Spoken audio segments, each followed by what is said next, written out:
Welcome to Fair Game. I'm Kristine Leahy. My guest today holds the record for most wins as a featherweight in UFC history. He's currently in the midst of a featherweight record 14-fight win streak, and he'll be defending his title this Saturday at UFC 245. I feel truly blessed because Max Holloway is here. It's so good to meet you. So good to meet you. Thanks for having. So we had Demetrius Johnson on the show recently, and he said that you're one of his favorites to watch. So Yeah. I'm excited to finally get to talk to you. Aw. And you're defending your title in just a few days against Alexander Volkanovski. You said this. I quote, "He is the next cupcake on the list, and I can't wait to taste the flavor." So it sounds like you're pretty confident, right, going into this fight. Yeah, I'm super confident, you know. A cupcake thing, I'm a sweets guy, you know, so people who don't know about me, I love sweets. Oh, perfect. We have some cake in there. Yeah, Awesome. I love. After the fight, hold it for after the fight. Okay. And I love cupcakes, and that's the way I look at these guys. All these guys are cupcakes, you know. Sometimes if I like tasting new flavors, and sometimes if you gotta retaste the flavors, you gotta retaste them. You know? So he's just a new flavor, and at the end of the day, he said his flavor packs a punch. So I'm excited. Well, what kind of flavor do you think he is if you had to compare him to a cupcake? I mean, I guess it is spicy. Maybe like something with cinnamon and spice, and maybe a little bit habanero inside. That'd be pretty good. That Okay. sounds tasty. Okay, sounds good. And you're ready to eat it. All right. 100. Volkanovski, who's also sounding pretty confident, I'm sure you've heard this. He said that you will feel like just another small, skinny featherweight. Are you just another small, skinny featherweight? Well, I don't know. That's funny he said that because... You didn't know? No, I didn't know he said that. Yeah, That's funny because, like, if you watch our press conference that we had in New York a couple weeks ago, he said that I'm actually a big boy and that, like, he's going to help me make up my mind of staying up in a weight class than coming back down to 45. So I think the dude might sound a little bit confused. Yeah, he's confused already. Fighting with himself. Interesting. A conflicted cupcake. So UFC 245, I would say it's stacked, right? 3 title fights. Stacked, yeah. You are arguably the most accomplished fighter on the card, but you're second billing to Usman and Colby. How do you feel about that? It is what it is. If I got to be the first man of the fight, it would be fine, you know. If I was the first man of the fight, it would be actually sooner I can eat the cupcakes, you know. And it's in Viva Las Vegas, baby. I like craps, so you guys at the craps table, let me know, you know. I'll be there. So the sooner the better, you know. It is what it is.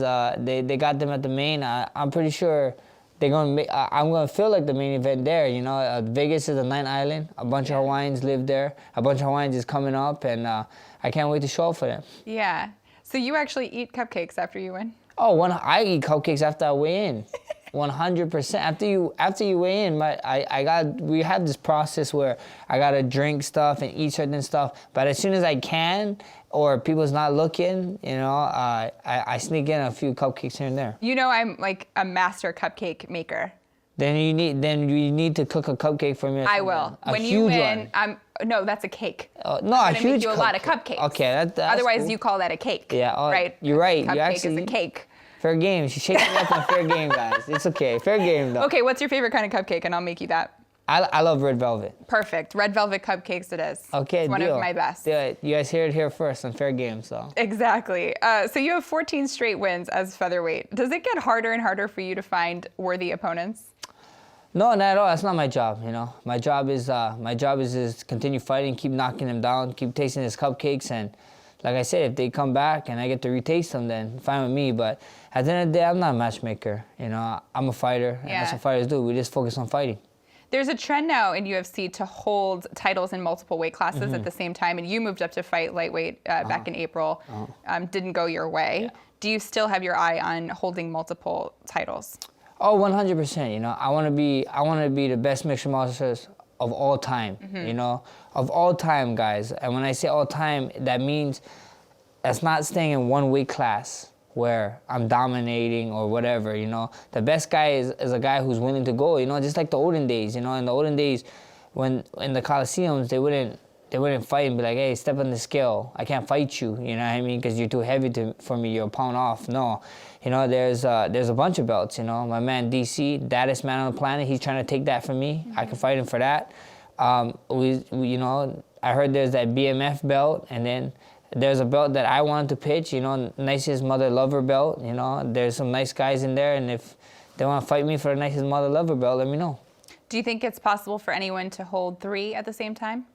3 at the same time, I wouldn't say it's impossible. You know, I think so. Everything lines up, but if it's holding it at the same time or just getting different belts at different times, that's it. You know, I don't think anybody ever hold 3 belts in 3 different weight classes, period. So if I can be the guy, I'll be the guy. You know, I got my eyes set. You know, 55 not that far away, 170 not that far away. I'm mostly Polynesian. I'm Hawaiian Samoan, and I'm probably the smallest Hawaiian Samoan that you ever saw. So getting up in weight, it won't be a problem. One guy who's held multiple belts is Conor McGregor. You fought him earlier on in your career and lost. You were 21. Yeah. He is making a comeback soon. Yeah. Would you want a rematch? Yeah, we see what happens, you know. We see what happens, you know. I said I'm a mixed martial artist. I'm not a bully, you know. I'm not going to bully him to a fight. If his plan to come back, like, there's a part in his career where he ruled the world. Not just UFC now, he ruled the world. He's one of the best fighters in the world, not just in UFC. And I respect him for that. And if that Conor, you know, Mystic Mac, they used to call him, and if that Conor is there, then that's the one I want to fight, you know, and that's the one that excites me, you know. I want to be the best martial artist ever, and if he wants that, then I'm sure me and him will run into each other sooner or later.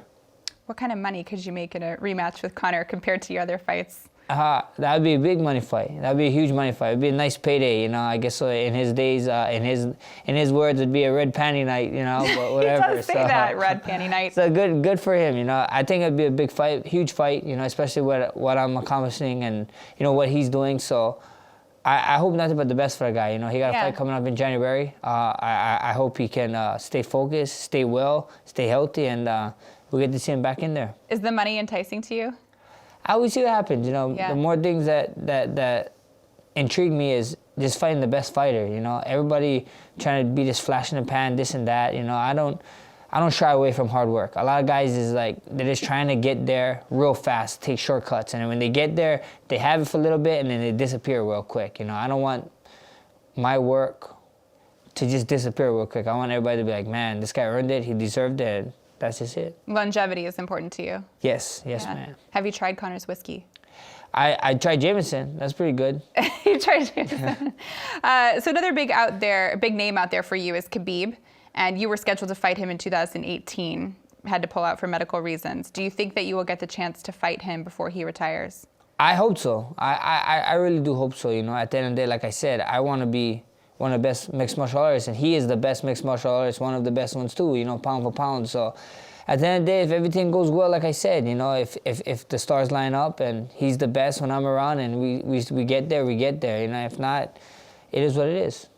You actually had to pull out of 2 fights in the last year, which you've been really open about this, led to some depression for you. How did you get through that?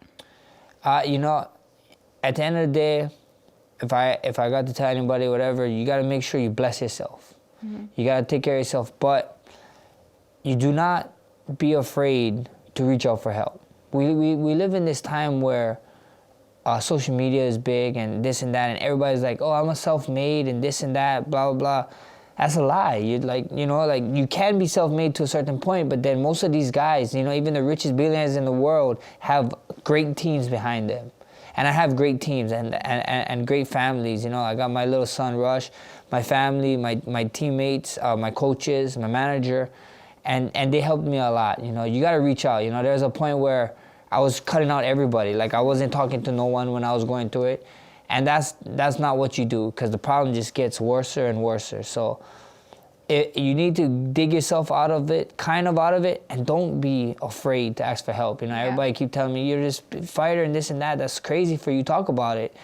I'm a human just like that. You know, a lot of people put us on this pedestal like we're superheroes, this and whatever. And it's cool, it's amazing, but I'm not. You know, I bleed blood just like you guys. I got a mind just like you guys. I got daily lives just like everyone else. And at the end of the day, just don't be scared to talk to somebody about it.